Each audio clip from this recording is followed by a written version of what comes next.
Hello दोस्तों, नमस्कार। कैसे हैं आप सभी? उम्मीद करते हैं कि सभी अच्छे ही होंगे। तो दोस्तों, यहाँ पर आप लोग देख सकते हैं, यहाँ पर हम लेकर आ चुके हैं क्लास 10th का फर्स्ट टर्मिनल एग्जामिनेशन अगस्त 2024 का। ये ओरिजिनल का क्वेश्चन प्रश्न पत्र लेकर आ चुके हैं और इस वीडियो में आप सभी को सब्जेक्टिव बताऊंगा। क्या बताऊंगा? तो सब्जेक्टिव। ये चीज़ ध्यान में रख लीजिएगा आप लोग। हिंदी का सब्जेक्टिव मैं इस वीडियो में बताने वाला हूँ पूरा का पूरा। तो चलिए, यहाँ पर आप लोग देख सकते हैं पहला नंबर क्वेश्चन यहाँ पर आप लोग के सामने शो हो रहा होगा। यहाँ पर देखिए, दिया गया यहाँ पर वस्तुनिष्ठ प्रश्न में, लघुत्तरीय प्रश्न में, यहाँ पर आप लोग देखिए निम्नलिखित प्रश्नों में से किन्हीं 5 प्रश्नों का उत्तर देना है। तो 5 प्रश्नों का उत्तर देना है। उससे पहले आप लोग इस वीडियो को लाइक कर दीजिए, अपने दोस्तों में ज़्यादा से ज़्यादा शेयर कर दीजिए, ठीक है। तो चलिए, यहाँ पर आप लोग देख लीजिए, पहला नंबर क्वेश्चन दिया गया है कि किस नदी के बांध के नीचे लक्ष्मी का घर था। तो किस नदी के बांध के नीचे लक्ष्मी का घर था, ये पूछा जा रहा है। ये पहला नंबर क्वेश्चन हो गया। दूसरा नंबर क्वेश्चन देखिए कि क्यों राक्षसी इस छोटे से बच्चे को क्यों पीट रही है, यह कथन किससे कहा। उसके बाद में देखिए, रूपक अलंकार को परिभाषित करें। उसके बाद देखिए, नाखून क्यों बढ़ते हैं शीर्षक पाठ के अनुसार। इंडिपेंडेंस का अर्थ क्या होता है, स्पष्ट करना है, ठीक है।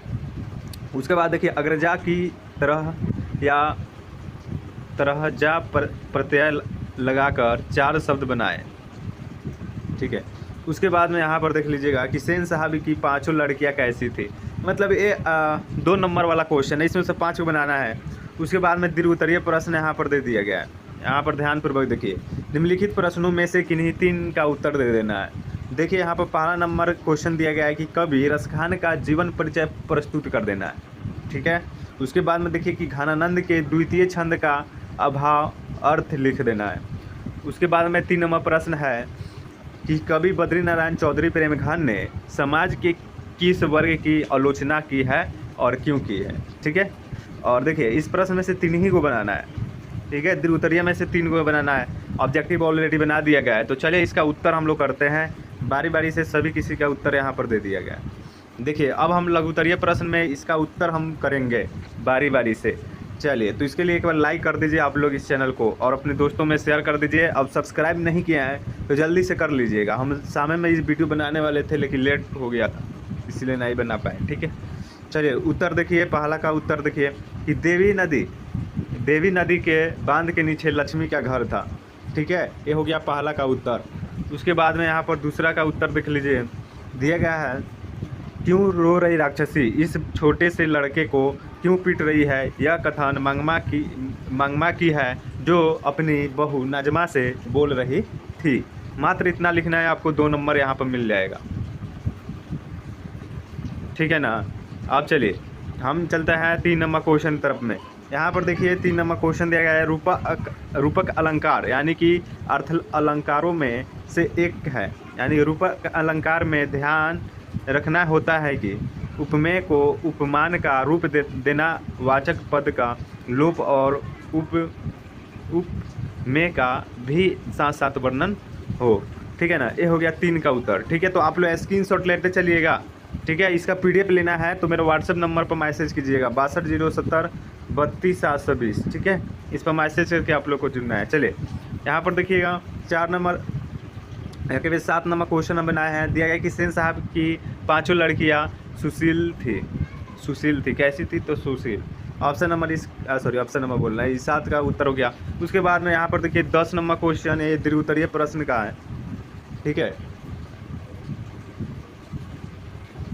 चलिए, यहाँ पर देखिए, दीर्घ उत्तरीय नहीं है, ये है लघुत्तरीय का 10वां नंबर क्वेश्चन है। देखिए, यहाँ पर दिया गया है कि उन्होंने गोपियों को अपने रूप सौंदर्य में बांधकर गोपियों के चित्त को, उनके मन को चुरा लिया है। गोपियाँ उनके मन के वश में आ गई है। उन्होंने गोपियों के चित्त का हरण कर लिया है।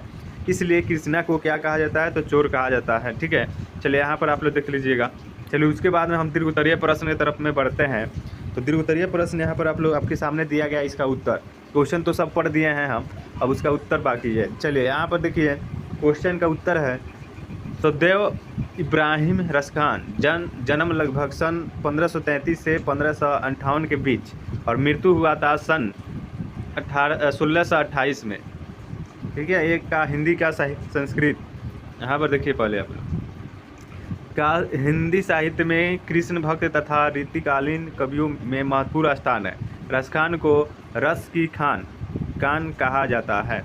इसके काव्य में भक्ति, श्रृंगार, रस दोनों प्रधानता से मिलती है। रसखान कृष्ण भक्त हैं और प्रभु के सगुण और निर्गुण निराकार रूप के लिए प्रति श्रद्धालु हैं। रसखान के सगुण कृष्ण लीलाएँ करते हैं तथा बाल लीलाएँ, रास लीलाएँ और भाग लीला, कुंजन लीला इत्यादि उन्होंने अपने काव्यों की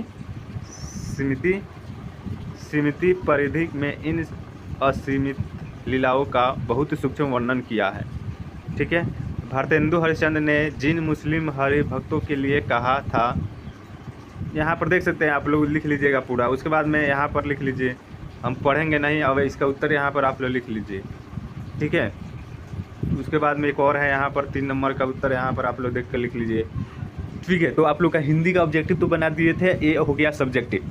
तो आप लोग देखकर आप लोग बना लीजिएगा। तो क्या करना है, आप लोग व्हाट्सएप ग्रुप में जुड़ जाइए, वहाँ पर आप लोगों को टाइम पर अपडेट मिलता रहेगा। ठीक है। आप लोग के एग्ज़ाम के रिलेटेड, तो आप लोग जल्दी से जाकर ज्वाइन कर लीजिए। और मेरा व्हाट्सएप नंबर तो दे ही दिया आप लोगों को। ठीक है। तो आप लोग एक बार कमेंट कर दीजिए कि आप लोग किस ज़िले से इस वीडियो को देख रहे हैं। ठीक है। चलिए मिलते हैं नेक्स्ट वीडियो में, तब तक के लिए जय हिंद दोस्तों, टेक केयर, अपना ख्याल रखिएगा।